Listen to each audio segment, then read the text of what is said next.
I vini Icona di Bertani ne abbiamo diversi. Sicuramente il primo a cui penso è il celebre Secco Bertani, che è stato il primo vino che l'azienda ha prodotto nel 1857. È stato un vino rivoluzionario, ha veramente stravolto la comunità veronese perché a quei tempi si usava bere un vino un po' dolce. Sappiamo però che i Bertani appresero tutto il loro know-how in Francia e in particolar modo in Borgogna, dove loro conoscevano già l'arte della vigna e l'arte di vendere il vino.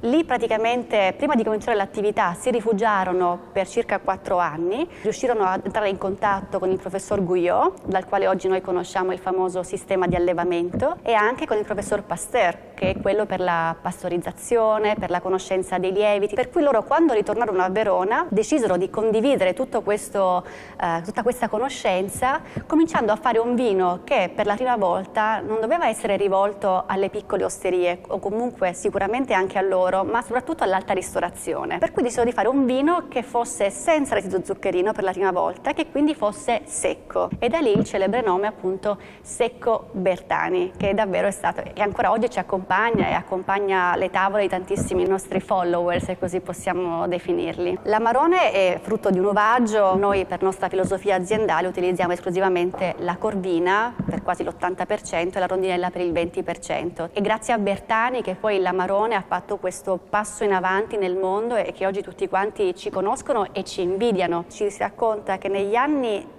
50 capitava molto spesso che grandi quantità di recioto divenissero secche perché la fermentazione non si arrestava al momento giusto e quindi questo vino diventava amaro. C'è da dire che in quegli anni non si riusciva a vendere un vino di questo tipo perché i palati erano abituati a un gusto più dolce.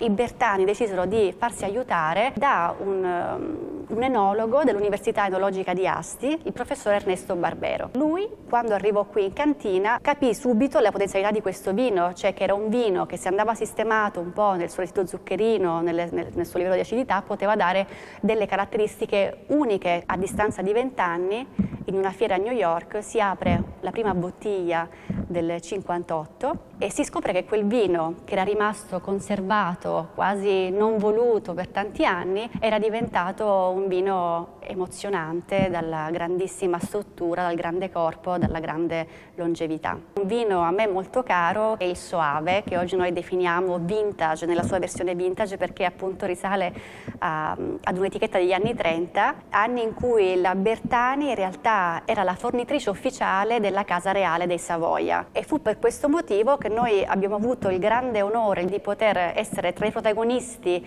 della tavola durante il pranzo dell'incoronazione di Re Giorgio VI d'Inghilterra. Oggi rifacciamo a distanza di tantissimi anni un vino che ha la stessa ricetta, la stessa bottiglia, chiaramente nella sua versione appunto vintage.